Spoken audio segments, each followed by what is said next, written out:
India का शिमला यानी एक ऐसा डेस्टिनेशन जहां हर साल लाखों लोग अपने परिवार और पार्टनर के साथ घूमने आते हैं।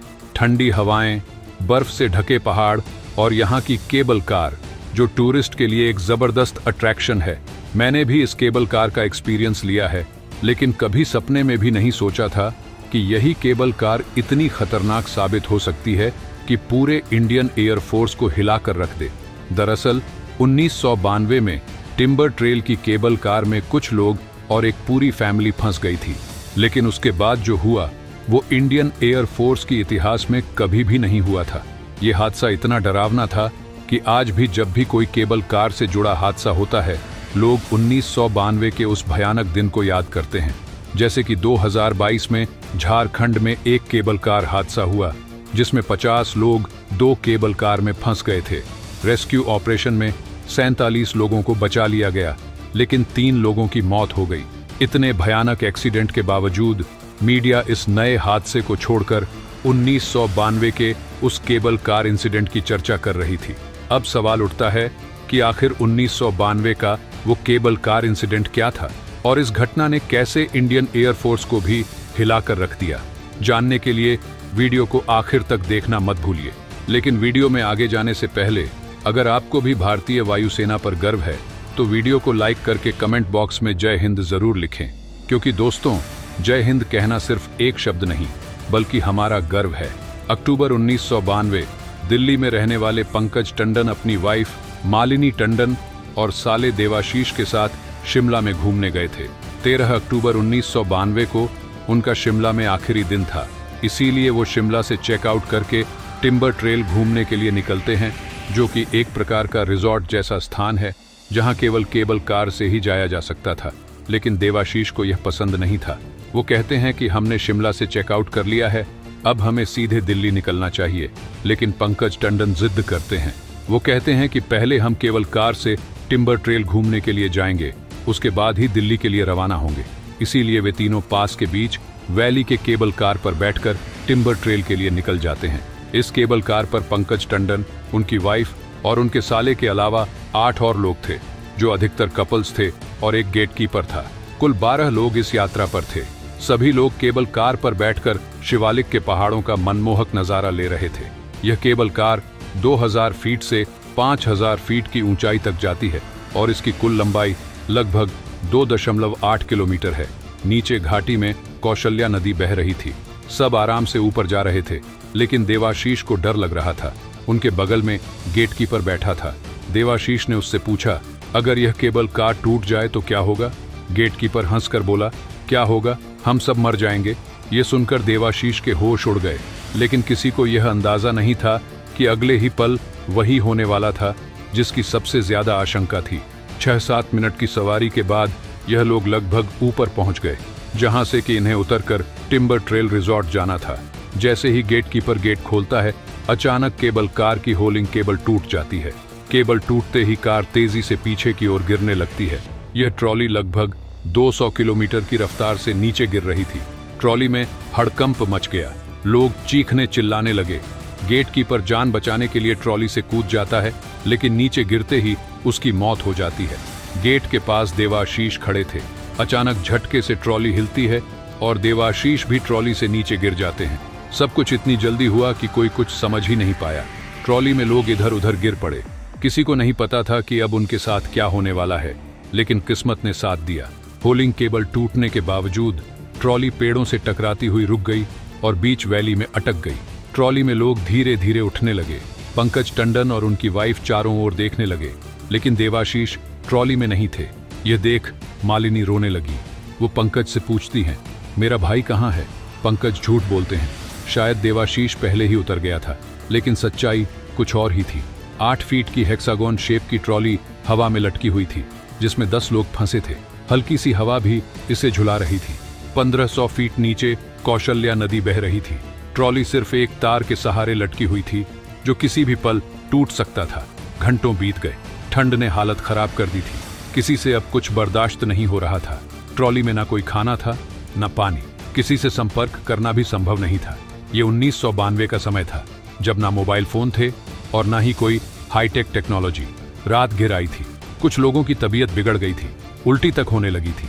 सभी ने ट्रॉली में गेट के पास एक जगह तय कर ली जहां लैटरिंग और उल्टी की जा सके। हालत इतनी खराब हो गई थी कि कुछ लोग यह सोचने लगे थे कि काश यह ट्रॉली नीचे गिर जाए और उनकी तकलीफ खत्म हो जाए। 20 घंटे बीत चुके थे। 20 घंटों से किसी ने कुछ खाया पिया नहीं था। ठंड से सब बेहाल थे।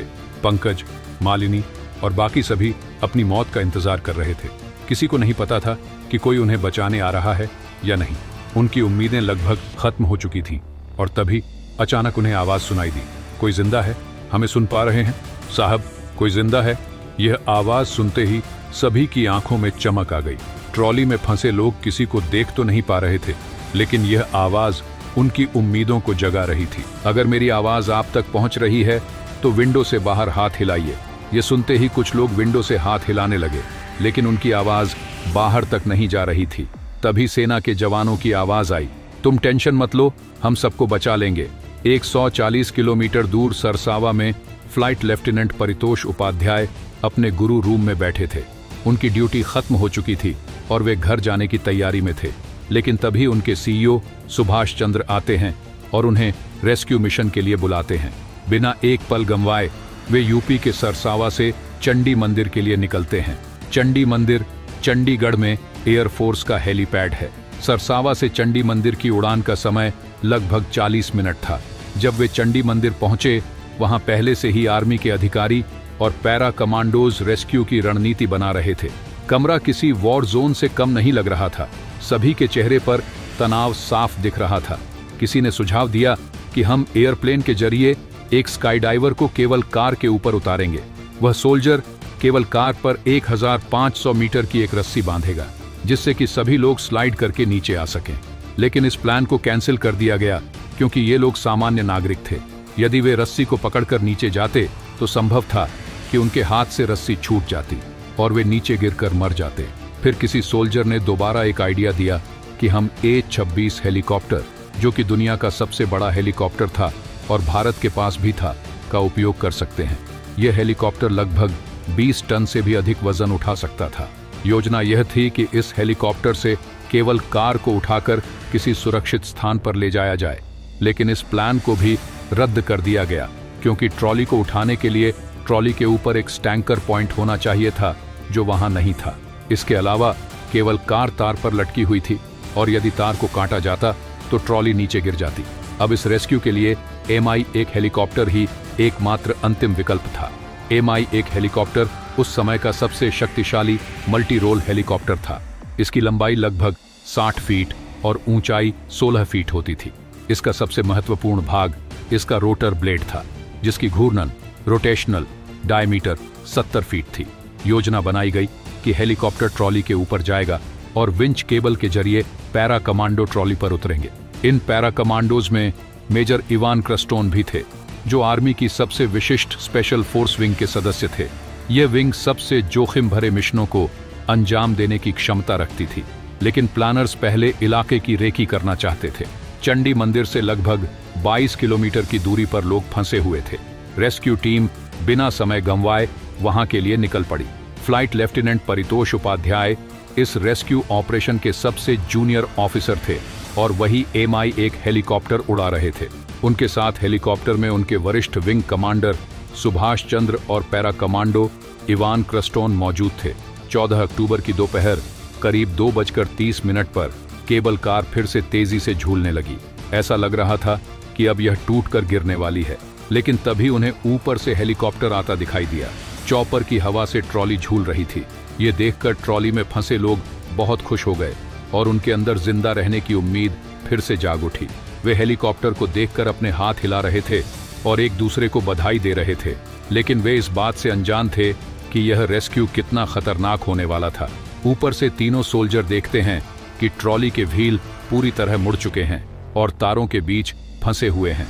इसे देखकर यह स्पष्ट हो गया कि यह ट्रॉली अब अपने आप नहीं गिरेगी। काफी विचार विमर्श के बाद तय किया गया कि विंच केबल को ट्रॉली की छत पर ड्रॉप किया जाए, यह जानने के लिए कि क्या वह बिना किसी तार को छुए पहुंच सकती है या नहीं। फिर शुरू हुआ ड्रायर रेस्क्यू। रेस्क्यू टीम ने 40 से 45 मिनट तक बहुत कोशिश की, लेकिन वही हुआ जिसका डर था। परितोष उपाध्याय और रेस्क्यू टीम ने पूरी कोशिश कर ली, लेकिन तारों के जाल और हेलीकॉप्टर के रोटर की वजह से हेलीकॉप्टर को केबल कार के पास ले जाना संभव नहीं हो पा रहा था।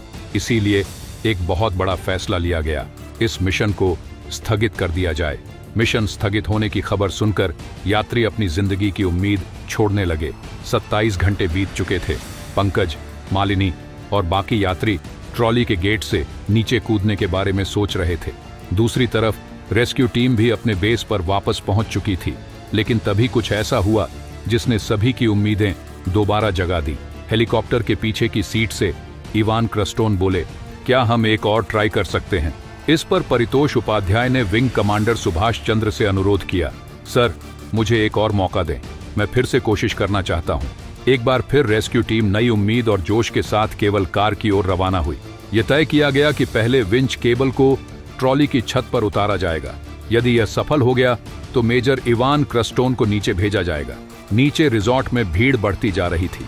शिमला कालका हाईवे पूरी तरह जाम हो चुका था। हर किसी की सांसें अटकी हुई थी। MI-1 हेलीकॉप्टर में पायलट और विंच केबल के बीच 65 फीट की दूरी थी। विंच केबल कॉकपिट के पीछे की तरफ होती है, जिसे गनर जरूरत के अनुसार इधर उधर कर सकता है।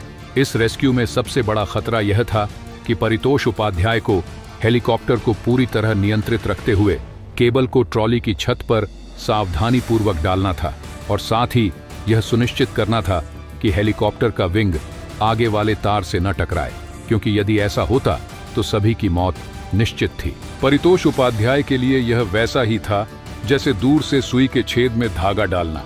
कुछ मिनटों की कड़ी मेहनत के बाद उन्होंने विंच केबल को सटीक रूप से नीचे भेज दिया। इसी के माध्यम से इवान क्रस्टोन ट्रॉली के ऊपर उतर गए। यह रेस्क्यू टीम की पहली बड़ी सफलता थी। 15 अक्टूबर की सुबह होते ही रेस्क्यू टीम वापस लौटी। 2 और लोगों को निकाल लिया गया, लेकिन फिर सुभाष चंद्र ने सूचना दी, सर विंच केबल टूट रही है, हम इसे और इस्तेमाल नहीं कर सकते। इसलिए दूसरा MI-1 हेलीकॉप्टर लाया गया और अंततः सभी यात्रियों को सुरक्षित बाहर निकाल लिया गया। इस अद्भुत बचाव अभियान के लिए फ्लाइट लेफ्टिनेंट परितोष उपाध्याय को वायुसेना मेडल, मेजर इवान क्रस्टोन को कीर्ति चक्र और विंग कमांडर सुभाष चंद्र को सूर्य चक्र से सम्मानित किया गया। तो दोस्तों, भारतीय वायुसेना और उनके बहादुर योद्धा के लिए वीडियो को लाइक करके कमेंट बॉक्स में जय हिंद लिखना तो बनता है।